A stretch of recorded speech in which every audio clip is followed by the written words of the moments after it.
Assalamualaikum warahmatullahi wabarakatuh. Asyhadu an la ilaha illallah wa asyhadu anna Muhammadan abduhu wa rasuluh. Zikir adalah amalan sunnah yang dianjurkan untuk dikerjakan umat muslim. Zikir dilakukan sebagai amalan untuk mengingat Allah. Zikir dalam ajaran Islam terdiri dari berbagai macam.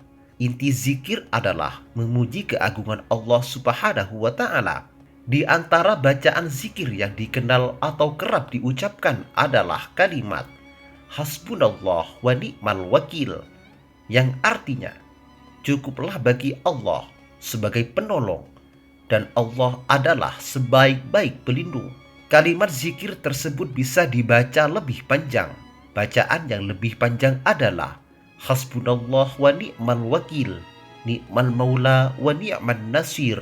Perlu diketahui, kalimat zikir Hasbunallah wa ni'mal wakil, ni'mal maula wa ni'man nasir adalah gabungan dari kalimat zikir yang tertulis di dua ayat yang berbeda di dalam Al-Quran.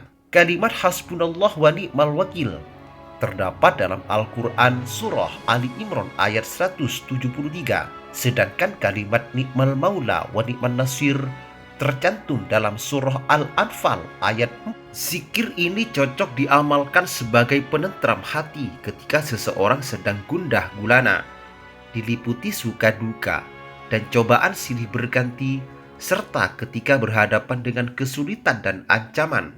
Dengan melantunkan zikir ini diharapkan menjadi penolong. Hati seorang menjadi tenang, kuat dan berani menghadapi tantangan. Sahabat beriman yang dirahmati Allah Subhanahu wa Ta'ala, ada kisah keajaiban zikir Hasbunallah wa ni'mal wakil, ni'mal maula wa ni'man nasir yang diriwayatkan dari kisah nyata yang bisa kita petik hikmahnya. Kisah pertama, dalam suatu riwayat dijelaskan bahwa di saat Nabi Ibrahim alaihissalam hendak dilemparkan ke dalam api yang membara, Malaikat Jibril datang kepada beliau dan menawarkan bantuan. Malaikat Jibril berkata, "Apakah engkau memerlukan sesuatu pertolongan dariku?" Nabi Ibrahim menjawab, "Aku tidak memerlukan pertolongan apapun darimu. Aku hanya memerlukan pertolongan dari Allah Subhanahu wa Ta'ala." Selepas itu Nabi Ibrahim melantunkan zikir Hasbunallah wa ni'mal wakil terus menerus. Berkat keyakinannya kepada Allah, Allah berkehendak menyelamatkannya dengan mengubah sifat api yang panas menjadi dingin. Kejadian ini tertulis di dalam Al-Quran surah Al-Anbiya ayat 69. Allah Subhanahu wa Ta'ala berfirman, yang artinya, "Wahai api, jadilah kamu dingin dan jadilah kamu penyelamat bagi Ibrahim." Dan saat Nabi Ibrahim dilempar ke dalam kobaran api, maka beliau pun tidak terbakar dan tidak mendapatkan bahaya apapun. Bahkan yang dirasakan Nabi Ibrahim adalah rasa dingin, namun bukan rasa dingin yang menyakitkan. Setelah beberapa hari akhirnya kobaran api yang besar itu pun padam.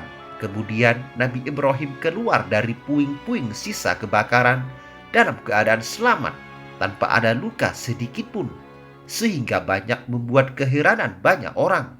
Kisah kedua, peristiwa keajaiban ini pernah dialami seorang pedagang di zaman Rasulullah Shallallahu Alaihi Wasallam yang hendak meminjam uang untuk modal usaha kepada seorang mukmin. Si mukmin bertanya, "Apa jaminan darimu agar dapat membayar pinjamanmu?"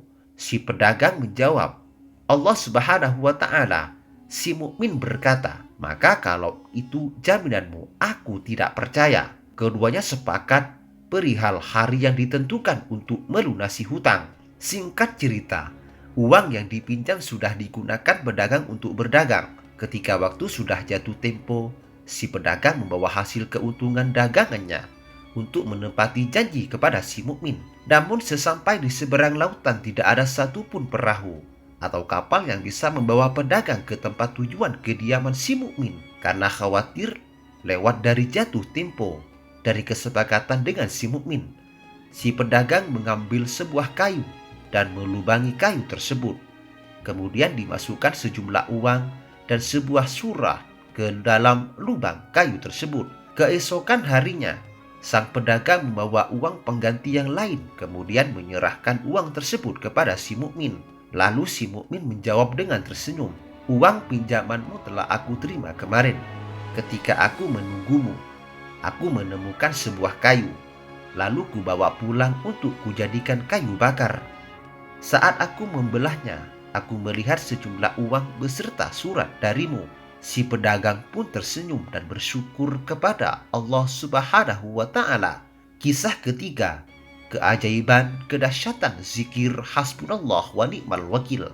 Mungkin kita masih ingat tentang seorang TKW Indonesia yang bekerja di Hong Kong yang diduga membunuh bayikannya tahun 2007 silam. TKW tersebut mengaku lelah karena setelah bekerja beberapa hari tanpa diberikan kesempatan untuk istirahat yang cukup oleh majikannya. Saat menggendong bayi, tiba-tiba bayinya terjatuh. Namun sayang, saat dalam perjalanan menuju rumah sakit, bayi tersebut meninggal dunia. TKW tersebut dipenjara dengan dakwaan pembunuhan. Dalam sidang yang dilakukan beberapa dengan didampingi pengacara dan KJRI, TKW tersebut dituntut hukuman penjara selama 7 tahun. Pada malamnya menjelang persidangan esok hari, TKW perempuan yang berusia kurang lebih 20 tahun dan baru masuk Islam pamit untuk menjalani hukuman dan meminta doa dari rekan juga kerabat agar ia diberi keselamatan dan kekuatan. Karena baru saja masuk Islam dan belum lancar melafazkan zikir hasbunallah wa ni'mal wakil yang pernah ia dapat dari seorang syekh. Lalu sepanjang malam ia lanturkan zikir tersebut sambil menangis.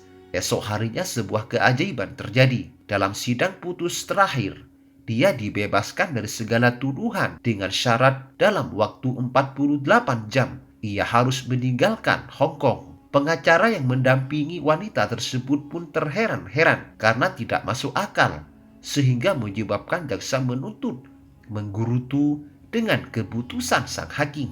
Kekuatan zikir hasbunallah wa ni'mal wakil, ni'mal maula wa ni'man nasir melebihi kekuatan apapun di dunia ini, serta menegaskan semangat tauhid pada diri orang mukmin, yaitu bahwa hanya kepada Allah sajalah tempat untuk berserah diri, dan pengakuan bahwa semua makhluk ciptaannya adalah lemah atau tidak abadi. Demikian kajian kali ini. Semoga bermanfaat dan barokah bagi kita semua. Wassalamualaikum warahmatullahi wabarakatuh.